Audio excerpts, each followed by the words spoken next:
Hello guys, कैसे हैं आप सब लोग।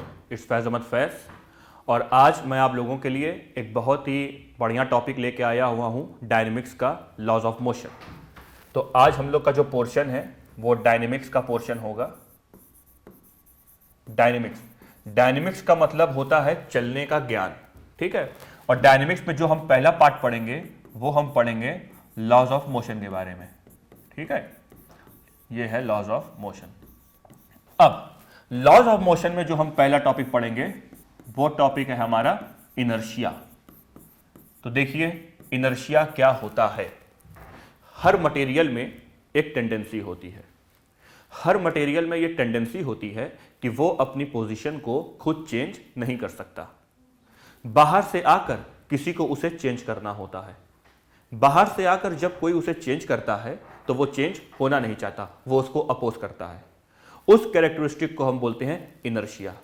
इनर्शिया शब्द बना किससे है? Answer INERT, inert. इनर्ट रहना, कुछ नहीं करना, कुछ नहीं करने का गुण, वो इनर्शिया कहलाता है। जैसे हमने इस पे फोर्स लगाया 10 न्यूटन, ये चल पड़ा। उससे पहले मैंने एक फोर्स लगाया 1 न्यूटन, 2 न्यूटन, 3 न्यूटन, नहीं चला। 9 न्यूटन फोर्स लगाया, नहीं चला। 10 न्यूटन का फोर्स लगाया, चल पड़ा।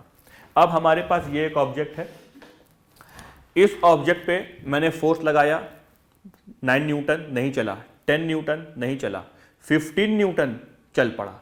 14 न्यूटन का फोर्स लगाया, ये ऑब्जेक्ट नहीं चला। तो मतलब इसके पास मेरे फोर्स को अपोज करने की ताकत ज़्यादा है और इसके पास कम है। ये 10 पर चला, ये 15 पर चला। इसने मेरे फोर्स को 9 तक अपोज किया, इसने मेरे फोर्स को 14 तक अपोज किया। जो मटेरियल हमारे फोर्स को ज़्यादा से ज़्यादा अपोज करता है तो उसका इनर्शिया ज़्यादा, मतलब इस मटेरियल का इनर्शिया ज़्यादा है। तो इनर्शिया होता क्या है? तो आंसर है इनर्शिया होता है it is inherent characteristic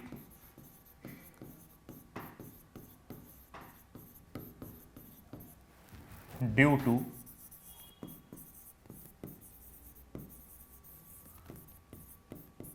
change its condition of motion। ये इसकी कैसी कैरेक्टरिस्टिक है? तो आंसर है ये इसकी इनहेरेंट कैरेक्टरिस्टिक है। इनहेरेंट कैरेक्टरिस्टिक का मतलब वो कैरेक्टरिस्टिक जो हम बना नहीं सकते, उसमें होती ही है, नेचर ने उसे दी है, ठीक है। तो ये हमारा इनर्शिया हो गया। अच्छा, एक चीज और, जिसका मास ज्यादा होता है उसका इनर्शिया ज्यादा होता है। तो इनर्शिया किस पे डिपेंड करता है? इनर्शिया मास पर डिपेंड करता है। इनर्शिया मास पर डिपेंड करता है। प्लेन और ट्रेन में किसका इनर मास ज्यादा? प्लेन का। तो प्लेन का इनर्शिया ज्यादा। अब इनर्शिया के कितने टाइप्स होते हैं ये भी देख लो। इनर्शिया के 3 टाइप्स होते हैं। पहला हमारा है इनर्शिया ऑफ रेस्ट,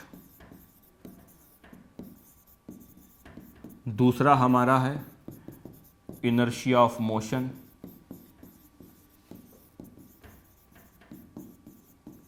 और तीसरा जो हमारा होगा वो होगा इनर्शिया ऑफ डायरेक्शन। ये तीनों होते क्या हैं? इनर्शिया ऑफ रेस्ट क्या होता है पहले ये सुनिए। आप एक बस में हैं, बस में अभी आप रुके हुए हैं, जैसे ही बस चलेगी तो आप मोशन में आ जाएंगे। तो रेस्ट से मोशन में आ जाना इनर्शिया ऑफ रेस्ट कहलाता है।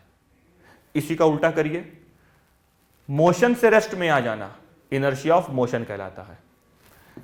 और इनर्शिया ऑफ डायरेक्शन क्या है कि जब कोई कार चलती है और वो यू टर्न लेती है तो आपको ऐसा लगता है कि आप बाहर की तरफ गिर रहे हो। तो जिस डायरेक्शन में आपको लगता है कि आप उस तरफ गिर रहे हैं वो इनर्शिया ऑफ डायरेक्शन कहलाता है। तो this is inertia of direction.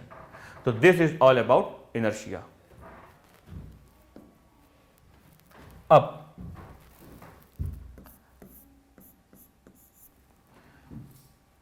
हम लोग पढ़ेंगे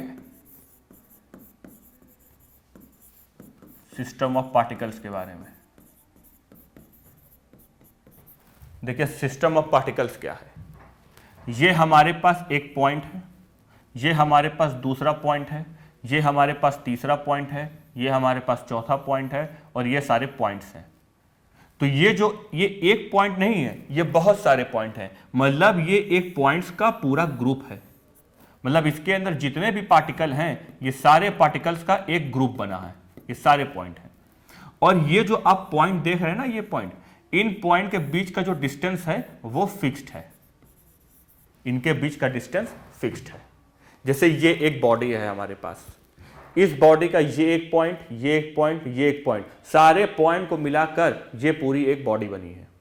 और इसके अंदर के जितने पॉइंट हैं सब अपनी जगह फिक्स है। जब ये ऐसे आगे जाएगा तो ना तो इसका ये पॉइंट आगे आएगा, ना तो इसका आगे वाला पॉइंट पीछे जाएगा, ये अपनी जगह फिक्स्ड रहेगा। तो सिस्टम ऑफ पार्टिकल्स होता क्या है?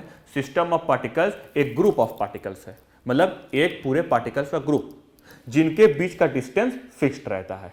दो बातें हो गई।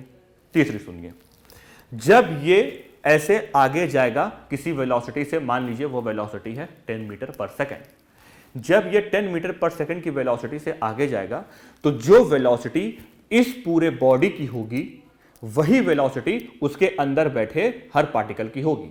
जैसे जब एक गाड़ी चलती है और गाड़ी में 4 मुसाफिर बैठे होते हैं तो जो वेलोसिटी गाड़ी की होती है वही वेलोसिटी अंदर बैठे उस पैसेंजर की होती है। तो सिस्टम ऑफ पार्टिकल्स क्या है? सिस्टम ऑफ पार्टिकल्स पहला पॉइंट पूरे ग्रुप है, तो it is a group of particles.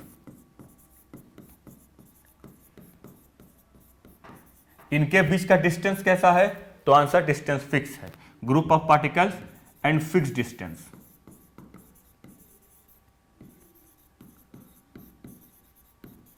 और जो पार्टिकल की जो पूरे बॉडी की वेलोसिटी होगी वही वेलोसिटी इसके अंदर बैठे हर पार्टिकल की होगी, तो it is a group of particles having same velocity, having same velocity and fixed distance between them.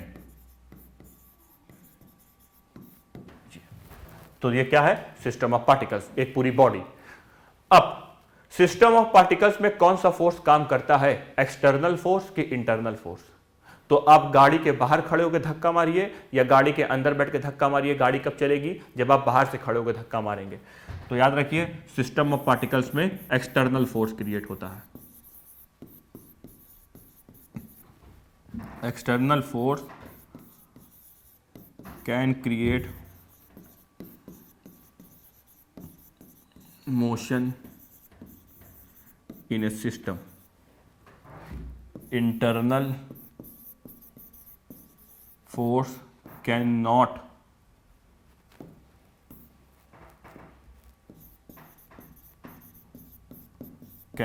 create motion in a system. तो ये आपने क्या जान लिया? ये आपने जान लिया सिस्टम ऑफ पार्टिकल्स के बारे में। और एक बात और, किसी भी एग्जाम को क्रैक करने से पहले उस एग्जाम के बारे में जानना होता है। कोई भी चीज पढ़ो कॉन्सेप्ट से पढ़ो। अब फोर्स क्या है? छोटी छोटी चीज ही हमारे काम आती हैं। फोर्स क्या होता है? फोर्स एक ऐसी क्वांटिटी है, हमारी फिजिक्स की एक ऐसी क्वांटिटी है जो बहुत ही इंपॉर्टेंट है पूरे फिजिक्स में। फोर्स होता क्या है? एकदम सिंपल, इट इज पुश और पुल।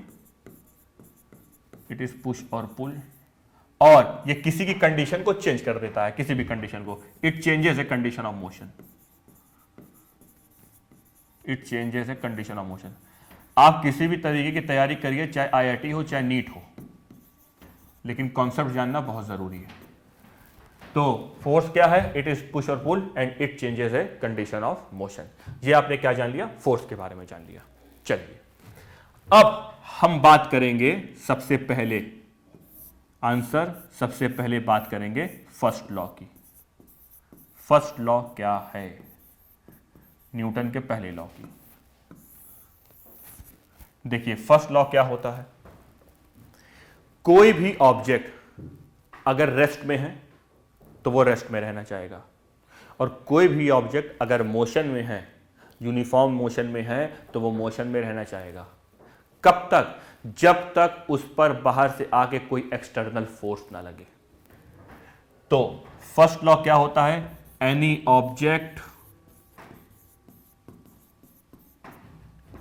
Eight stay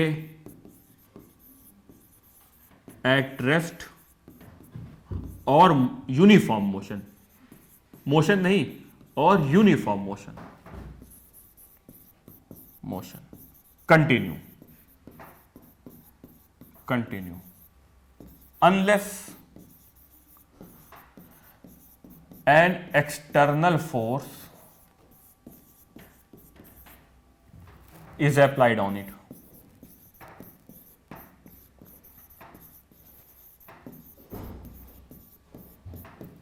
Unless an external force is applied on it. ठीक है, ये हमारा फर्स्ट लॉ है। अब अभी ये अधूरी चीज बताइए मैंने, इसको पूरा कैसे करेंगे ये सुनिए। कोई भी ऑब्जेक्ट अगर रेस्ट में है तो वो रेस्ट में रहना चाहेगा, यूनिफॉर्म मोशन में तो वो यूनिफॉर्म मोशन रखना चाहेगा। कब तक? जब तक उस पर कोई एक्सटर्नल फोर्स ना लगे। अब इधर देखिए एक चीज सबसे बढ़िया, फर्स्ट लॉ में क्या होता है?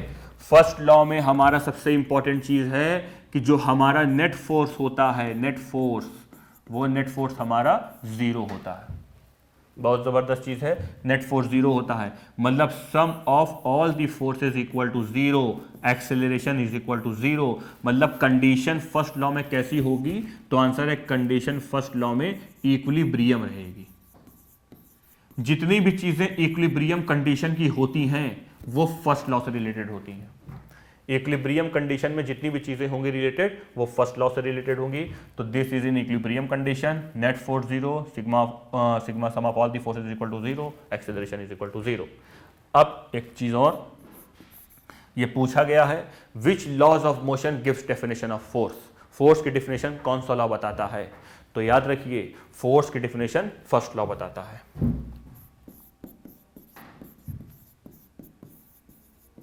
First law